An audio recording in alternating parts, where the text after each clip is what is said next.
최근에 지난 2달 전인가요? 8월 달에 한국에서 인천 모자 살인 사건 뉴스를 통해서 접하셨죠. 그런 후에 그것이 알고 싶다 해서 그 내용을 다루면서 그 모자를 죽인 사람이 그 아들이었다, 둘째 아들이었다라고 이렇게 밝혀졌습니다. 그러면서 둘째 아들이 형과 자기의 어머니를 살인한 동기가 무엇이었죠? 돈이었다라고 밝혀졌어요. 저희가 그 노름을 하면서 빚진 돈이 한 8천만 원이 되는데 그것을 갚을 길이 없어서 자기 어머니가 소유하고 있던 건물인 것 같아요. 한 6억 되는 6억 정도 넘는 그 건물을 자기가 소유하기 위해서 여러 가지 방법을 동원해서 행하다가 결국은 자기의 형과 어머니를 죽이는 살인까지 하는 것으로 그 악행이 이루어진 것을 우리가 뉴스를 통해서 보았습니다. 더 안타까운 것은 이 젊은 부부가 결혼한 지 3년밖에 되지 않았는데 교회에서 만나서 교회 청년부에서 신앙생활 하다가 이렇게 만나서 가정을 이뤘다라고 이야기를 합니다.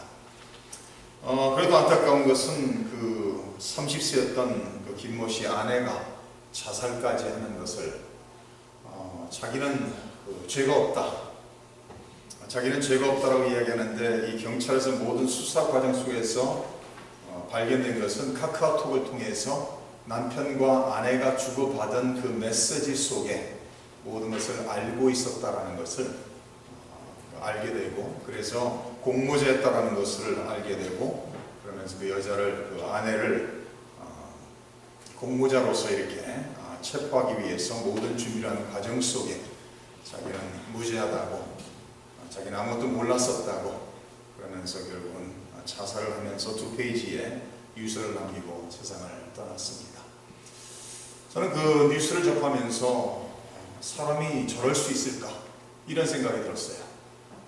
남도 아닌 어떻게 자기의 가족, 그것도 자기를 이 세상에 낳아주신 어머니를 저렇게 살해할 수 있을까? 자기와 함께 한평생을 성장하면서 정이 드는 형을 어떻게 살해할 수 있을까? 형과 어머니를 돈 때문에, 돈의 욕심으로 인해서 자기 형과 어머니를 살해한 그 사건을 보면서 그 사람이 악해지면은 그 사람의 악함은 끝이 없다라는 그런 생각을 하게 됐습니다. 오늘 저희가 읽은 말씀 속에 너무나도 잘 아시는 말씀이죠. 아담과 하와가 뱀의 유혹을 받고 유혹에 넘어가는, 뱀의 유혹으로 말미암아 하나님의 주신 말씀을 불순종함으로, 그 불순종으로 죄가 세상에 들어오고 죄가 세상에 들어옴으로 죽음이 인류 역사 속에 들어오게 되는 것을 오늘 말씀을 통해서 우리가 볼 수가 있습니다. 야고보서 1장에 이런 말씀을 기록하고 있습니다. 오직 각 사람이 시험을 받는 것은 자기 욕심에 끌려 미혹됨이니 욕심이 잉태한 즉 죄를 낳고 죄가 장성한 즉 사망을 낳는다라고 말합니다. 사람이 죄를 짓는 것은, 사람이 사람을 죽이는 그런 악한 단계에 이르는 것은 어디에서 시작되느냐? 욕심에서 시작된다라고 성경은 가르치고 있습니다. 모든 죄의 근원은 욕심으로부터 시작이 된다라고 성경은 가르치며, 욕심이 잉태하게 되면 죄를 낳게 되고 죄가 장성하게 되면 결국은 죽음을, 사망을 낳게 된다라고 성경은 가르치고 있습니다. 구약성경에서 하나님께서 십계명을 통해서 살인하지 말라라고 가르치시고 있죠.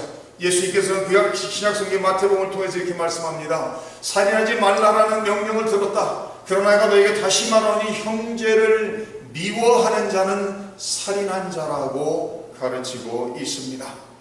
저희가 금요일날 지금 사무엘상 말씀을 쭉 같이 보고 있는데, 사무엘상에 사울이라는 왕이 나오죠. 사울이라는 왕에게 가장 귀한 보안은 다윗이라는 사람입니다. 다윗을 전쟁터에 내보내기만 하면 백전백승을 거둡니다. 다윗은 사울에게 있어서는 가장 귀중한 부하임에도 불구하고 사람들이 다윗을 찬양하며 다윗을 높일 때 다윗이 죽인 자는 만만이요 사울이 죽인 자는 천천이라고 다윗을 사울보다 더 용맹스러운 자로서 장군으로서 찬양하며 높일 때 그런 말을 들은 사울이 시기하게 되고 질투하게 되고 다윗을 미워하게 되고 그 미움이 성장하여 결국은 다윗을 죽이고자 하는 마음으로 가는 것을 사무엘상에 기록하는 것을 볼 수가 있습니다.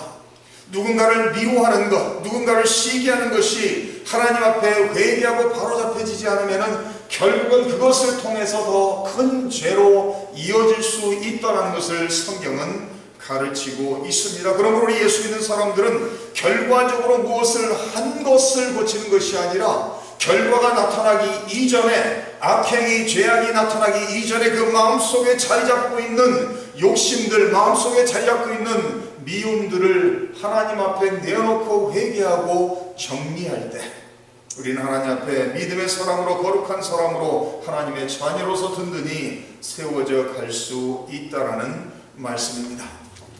오늘 말씀을 보시면은 유혹하는 그 뱀의 역사를 오늘 성경이 기록하고 있습니다. 창세기 1장과 2장은 무엇을 기록하고 있죠? 하나님께서 며칠 동안 천지를 창조하시죠? 하나님께서 6일 동안 천하 만물을 창조하십니다. 6일 동안 하나님께서 천지를 창조하시면서 3일째 되던 날 하나님께서 창조하시고 보기에 좋았더라라고 말씀하시면서 셋째 날, 넷째 날, 다섯째 날, 여섯째 날 계속 반복해서 하나님께서 보시기에 좋았더라는 말씀을 하시면서 여섯째 날은 사람을 하나님의 형상으로 창조하시고 하나님이 창조한 모든 피조물을 바라보시면서 보시기에 심히 좋았더라 하면서 창세기 1장이 마무리를 짓고 있습니다. 그러면서 2장에 와서는 하나님께서 사람을 어떻게 창조하셨는지 흙으로 남자를 만드시고 그의 생기를 불어넣으심으로 생명이 되었고 여자는 남자의 갈빗대를 취해서 갈빗뼈를 통해서 여자를 만드셨다라고 성경은 가르치고 기록을 하고 있습니다.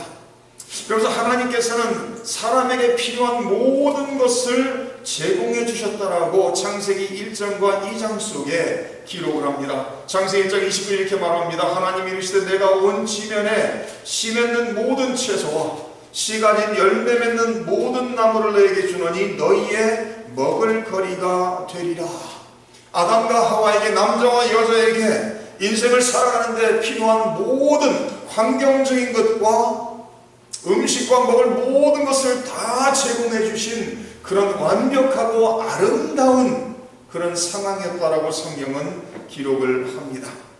그러면서 2장 8절에 가서는 이렇게 기록합니다. 여호와 하나님이 동방의 에덴의 동산을 창설하시고 그 지으신 사람을 거기 두셨다라고 기록하면서 여호와 하나님이 그 땅에서 보기에 아름답고 먹기에 좋은 나무가 나게 하시니 동산 가운데는 생명나무와 선악을 알게 하는 나무도 있었다라고 기록을 합니다. 하나님께서 동방의 에덴의 동산을 창설하시고 그 에덴 동산에 하나님께서 남자와 여자 아담과 하와를 인도하시고 그곳에서 살게 하시는데 그곳에는 그들이 먹고자 하는 모든 필요한 것이 그들이 인생을 살아가는데 부족함 없이 살아갈 수 있도록 모든 것을 하나님께서 다 제공해 주셨다라고 기록을 하고 있습니다. 그런데 하나님께서 금하신 것이 딱 한 가지가 있죠. 뭘 금하셨죠? 기억나세요? 하나님께서 모든 것을 다 먹고 하나님과 교제하며 평안과 기쁨 속에서 살아가도록 하나님께서 창조한 모든 것을 다스리며 생육하고 번성하여 땅에 가득하며 땅을 정복하며 땅을 다스리라고 말씀하시면서 딱 한 가지를 하나님께서 금한 것을 성경 2장 16절에 이렇게 기록합니다.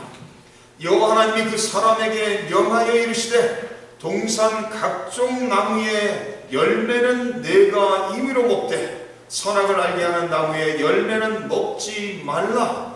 내가 먹는 날에는 반드시 죽으리라 하시니라. 하나님께서 창조하신 모든 것을 다스리며 하나님께서 만드신 모든 먹을 수 있는 것을 다 먹는데 동산 중앙에 있는 선악을 알게 하는 나무의 과실만큼은 먹지 말했다는 말, 먹지 말라고 명령하셨다는 말씀입니다. 먹는 날은 어떻게 된다고 했죠? 정령 죽으리라 이렇게 나와 있어요. Surely, you will surely die. 그냥 죽으리라가 아니라 정령 죽을 것이니 내가 창조한 모든 나무에서 맺는 아름답고 맛있는 모든 열매는 다 먹되 선악을 알게 하는 그 나무의 열매만큼은 먹지 말라는 거예요. 먹는 날에는 정령 죽을 것이다. 근데 사람이 어떻죠? 참 그 사람이 아담과 하와가 죄를 지은 다음에 태어나는 모든 사람이 죄인으로 태어납니다. 소위 그 신학적인 용어는 원죄를, original sin을 가지고 태어나요. 모든 사람이 원죄를 가지고 죄인으로 태어납니다. 우리 성도님들이 그런 경험을 하실 거예요. 이렇게 공사장을 쭉 지나가는데 이렇게 그 나무 같은 걸로 다 막아놓고 그런데 조그마한 구멍을 뚫어놓고 Please do not look through this hole. 이 구멍을 통해서 바라보지 마십시오. 구멍 사이를 바라보지 마십시오. 그러면 어떻게 되죠? 지나가는 사람마다 거기에 그 사인만 없으면 안 봐요. 그죠? 사인만 없으면 그 공사판에 뭐가 있겠어요. 그죠? 공사하는 그 볼만한 내용이 아무것도 없죠. 사인이 없다면 전혀 관심도 없고 그냥 지나칠 겁니다. 근데 거기에 구멍을 요만하게 뚫어놓고 이 구멍을 들여다보지 마십시오 라고 써놓으면 지나가는 사람마다 서서 쳐다봐요. 그러면 이제 거기에 사람들이 모이기 시작하죠. 그 구멍을 통해서 뭐가 있기에 이 많은 사람이 이걸 쳐다보는가. 그게 바로 죄인된 죄성이라는 거예요. 하지 말라면은 어떻게 돼요? 하고 싶어지고 하라면 어떻게 돼요? 하기 싫어져요. 그래서 자녀들이 그러죠. 그래서 저희 아이들에게 공부하라는 소리 제가 잘 안 합니다. 왜냐면 공부하라면 공부하려고 했다고도 안 하거든요, 이게. 그러니까 가만히 내버려둬요. 그 사람이 죄인으로 태어나서 죄의 속성을 가지고 태어났기 때문에 죄를 짓고 싶은 그런 마음이 있다는 거예요. 그러나 아담과 하와만큼은 그렇지 않았죠. 죄가 없이 하나님께서 창조하셨어요. 하나님께서 에덴 동산에 수많은 열매 맺는 수많은 맛있는 열매 맺는 과일이 있었을 것입니다. 근데 그 중에서 딱 한 가지 선악을 알게 하는 나무의 열매만큼은 먹지 말라라고 하나님께서 말씀하셨어요. 왜 먹지 말라고 했죠? 죽기 때문에 먹지 말라고 했죠. 누구를 위해서 먹지 말라고 했어요? 아담과 하와를 위해서 먹지 말라고 했다는 거예요. 하나님께서는 하나님이 창조한 아담과 하와가 선악을 아는 것을 원치 않으셨던 것이죠. 그 이유가 무엇인지 우리가 알 수가 없어요. 성경에 기록되어 있지는 않아요. 그러나 하나님께서는 사람을 위해서 선악을 알게 하는 과실을 열매를 먹지 말라고 말씀하셨는데 오늘 3장에 보니까 뱀을 통해서 사탄이 역사를 하며 뱀을 통해서 여자를 유혹하는 내용이 오늘 말씀에 기록되는 것을 볼 수가 있습니다. 우리가 꼭 기억해야 되는 것은 우리를 믿는 자를 삼키려 다니는 베드로전서 5장이 이렇게 기록하고 있죠. 근신하라 깨어라 너희 대적 마귀가 우는 사자같이 두루 다니며 삼킬 자를 찾는다라고 기록하고 있습니다. 너희는 믿음을 굳건하게 하여 그를 대적하라. 이는 세상에 있는 너희 형제들도 동일한 고난을 당하는 줄을 알미라. 누가 믿는 자들을 삼키려고 찾아다닌다고요? 마귀가, 우리의 원수 마귀가 우는 사자같이 끊임없이 믿는 자들을 삼키려 두루 찾아다닌다라고 기록을 하고 있습니다. 그래서 고린도후서 11장 이런 말씀을 기록합니다. 이것은 이상한 일이 아니니라. 사탄도 자기를 광명의 천사로 가장하나니 그러므로 사탄의 일꾼들도 자기를 의의 일꾼으로 가장하는 것이 또한 대단한 일이 아니니라. 그들의 마지막은 그 행위대로 되리라. 우리의 원수 마귀 사탄 마귀가 어떻게 한다고요? 광명의 천사로서 자기의 자신을 가장하고 찾아온다는 거예요. 우리 성도님들 마태복음 16장을 보면 이런 말씀이 기록되어 있죠. 예수님께서 제자들을 향해서 이런 말씀을 질문합니다. 사람들이 나를 누구라 하더냐? 라고 질문하죠. 그러니까 제자들이 엘리야, 뭐 한 선지자 하면서 여러 가지 대답을 합니다. 그래서 예수님께서 너희들은 나를 누구라 하느냐라고 질문했을 때 누가 대답을 하죠? 거기서 베드로가 나서서 하나님의 아들이시오, 어떻게 되죠? 살아계신 하나님의 아들이시오, 독생자 아들이시오 이러면서 그리스도시라는 고백을 하죠. 살아계신 하나님의 아들이요 그리스도시라고 고백을 합니다. 그래서 예수님께서 내가 말한 것이 정답이다, 내게 이것을 알게 한 것은 하나님이시다 하면서 내가 복되더라고 말씀하시죠. 그래서 천국의 열쇠를 내게 준다라고 말씀을 하십니다. 그런 후에 조금 16장 그 내용이 끝나자마자 몇 절을 지나가면 예수님께서 십자가에 예루살렘에 가셔서 십자가에 못 박혀 죽으실 것에 대해서 말씀하시기 시작합니다. 그랬더니 베드로가 나서서 예수님을 책망하기 시작하죠. 결코 그래서는 안 된다는 거예요. 자기가 모든 것을 버리고 예수님을 따랐는데 예수님께서 예루살렘에 가서 무력하게 십자가에 죽어서는 안 된다라고 예수님을 책망하는 내용이 기록되어 있습니다. 그래서 예수님께서 사랑하는 제자 베드로를 향해서 뭐라고 말씀하시죠? 사탄아 물러가라라고 말씀하고 계세요.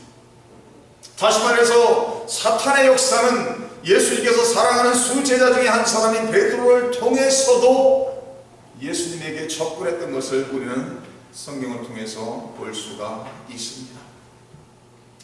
뱀이 가장 하나님이 창조한 들짐승 중에 가장 간교하다라고 말하고 있죠.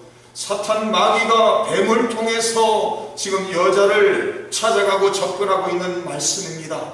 뱀이 여자에게 물어 이르되 하나님이 참으로 너희에게 동산 모든 나무의 열매를 먹지 말라 하시더냐. 지금 뱀이 던지고 있는 질문은 무엇이죠?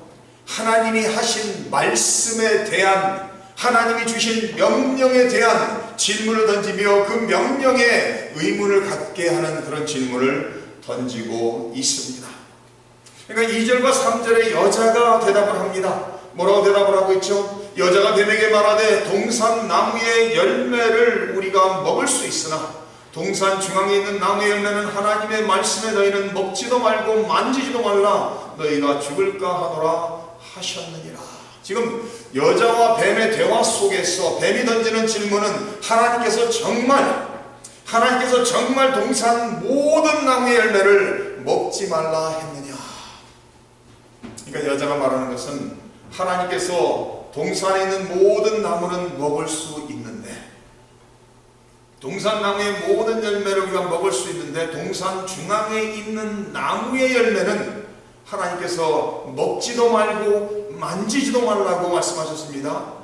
그것도 먹는 날에 우리가 죽을까 하노라라고 말씀하셨습니다.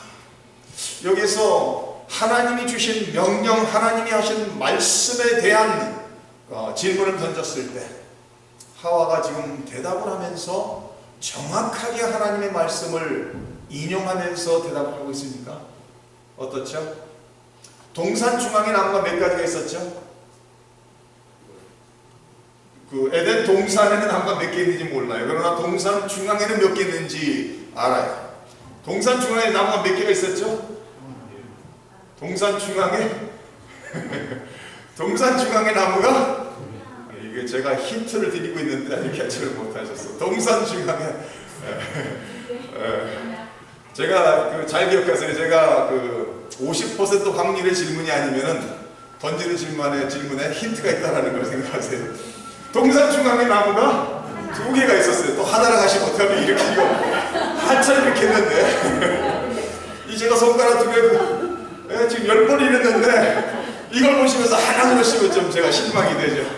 동산 중앙에 나무가 2가지가 있었어요. 2나무가 있었어요. 무슨 나무였죠? 선악을 알게 하는 나무. 사과나무라고 하진 않습니다. 그죠? 어떤 사람들은 남자들이 그 선악을 알게 하는 사과나무를 먹다가 목에 걸려서 이게 뭐 LM세라고 이렇게 하는데 사과나무라고 나와 있어요. 어떤 나무인지 몰라요. 분명한 것은 선악을 알게 하는 나무 열매다고 기록하고 있죠. 또 하나는 뭐였죠? 생명나무라고 기록되어 있어요. 그럼 하나님께서 동산 중앙의 생명나무, 생명을 계속 보존할 수 있는 열매를 맺는 생명나무와 선악을 알게 하는 열매를 맺는 선악과 선악나무라고 기록하고 있죠.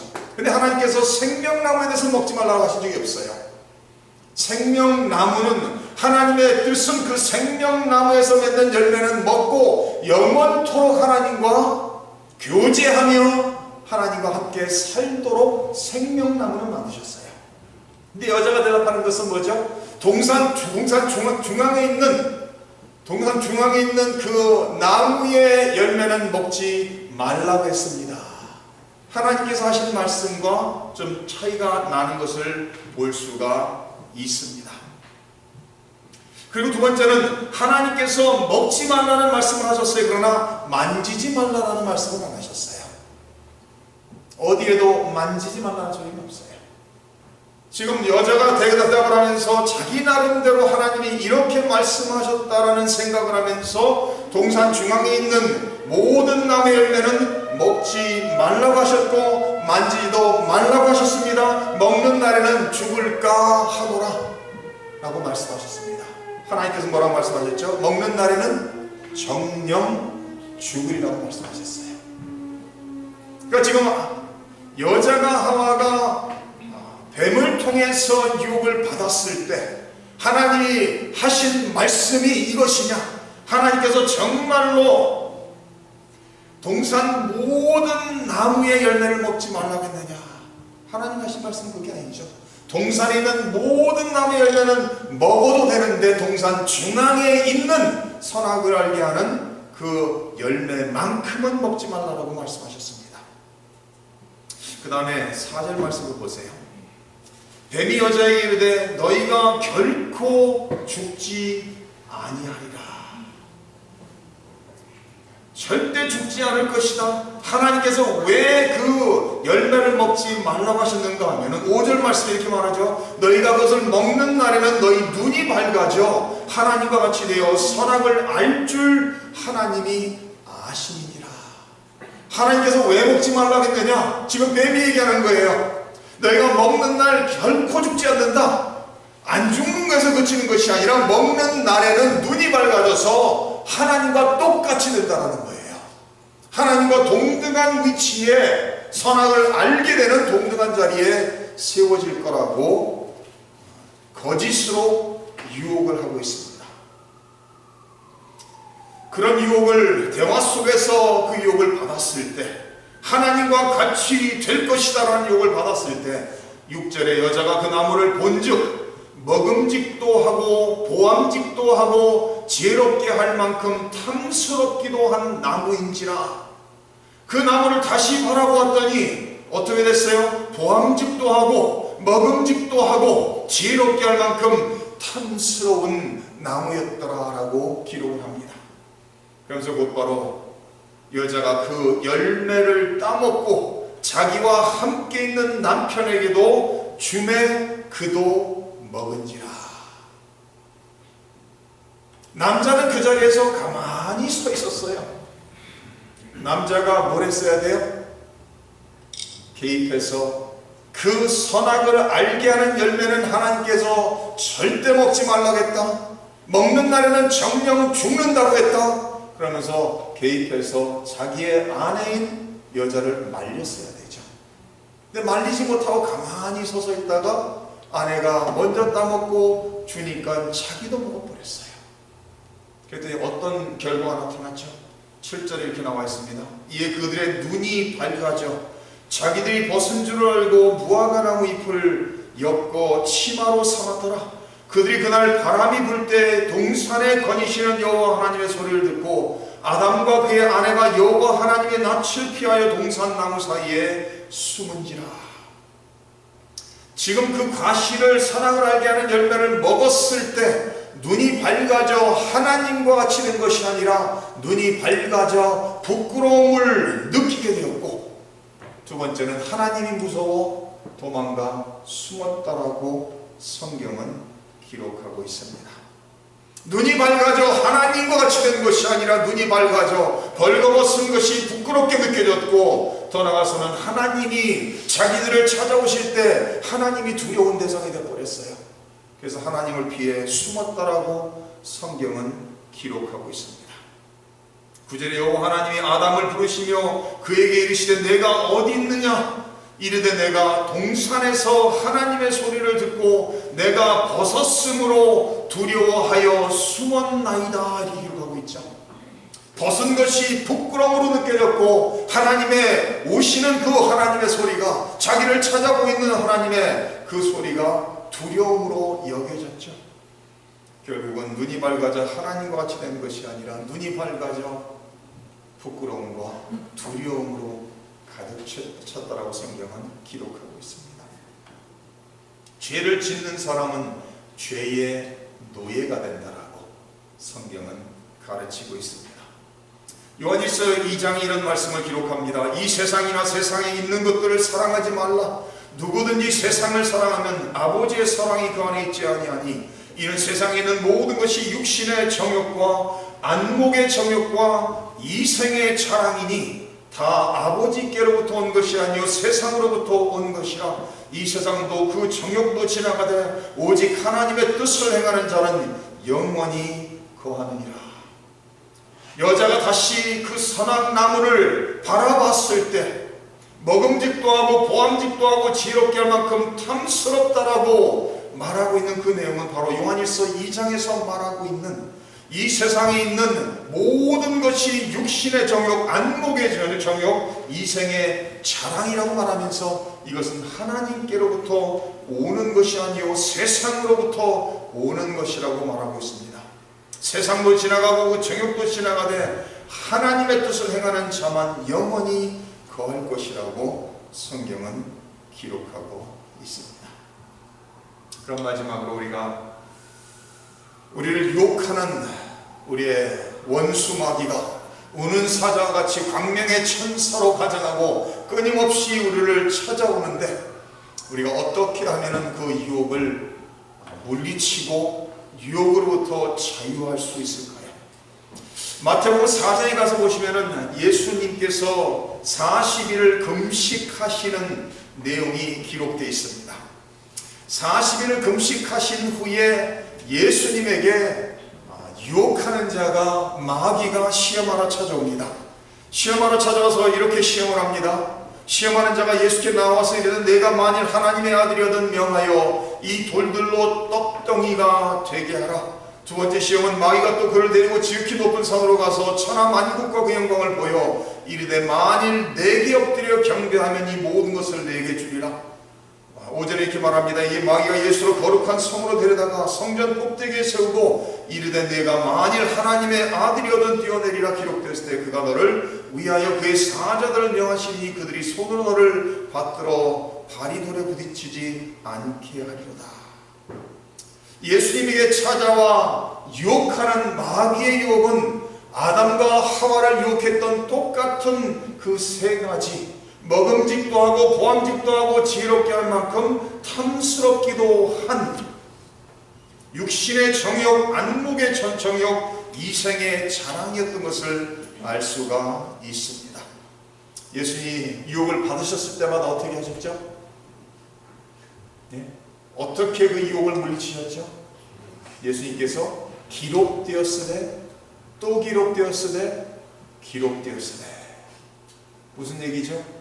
구약 성경의 신명기에 기록된 하나님의 말씀을 인용하시면서 그 말씀으로 사람이 떡으로만 살 것이 아니요 하나님의 입으로 나오는 모든 말씀으로 말미암아 살 것이라고 하나님의 말씀을 가지고 모든 유혹들을 물리치는 것을 볼 수가 있습니다.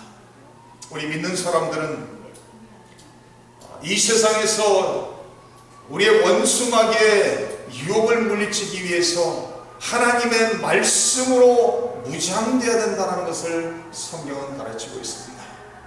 그래서 에베소서 6장에 하나님의 전신갑주를 기록하고 있죠. 구원의 투구, 의의 흉배, 믿음의 방패, 진리의 띠, 복음의 신, 성령의 검, 곧 하나님의 말씀을 취하라고 성경 기록하고 있습니다. 우리 믿는 사람들이 하나님의 말씀으로 무장됐을 때 우리의 원수 마귀의 모든 유혹들을 하나님의 말씀으로 물리칠 수 있게 될 것입니다. 그 두 번째 방법은 유혹을 받았을 때 가장 쉬운 방법은 피하는 거예요. 요셉을 보디발의 아내가 끊임없이 성적으로 유혹하죠. 유혹할 때마다 돌아서서 피합니다. 하루는 그 집에 아무도 없을 때 보디발의 아내가 또 요셉을 붙잡고 성적인 유혹을 합니다. 그래서 요셉이 자기의 옷을 벗어던지고서 도망나간 것을 볼 수가 있습니다. 우리 예수 믿는 사람들은 1차적으로 유혹받을 수 있는 장소를 피해야 됩니다. 나를 유혹받게 할 수 있는 사람을 피해야 됩니다. 만약에 내가 유혹을 받았다면 그 자리에서 떠나야 되는 것을 우리는 기억해야 됩니다. 더 나아가서는 하나님의 말씀으로 무장하여 하나님의 살아있는 생명의 말씀으로 우리의 원수 마귀를 대적하고 승리하시기를 주님의 이름으로 축원합니다.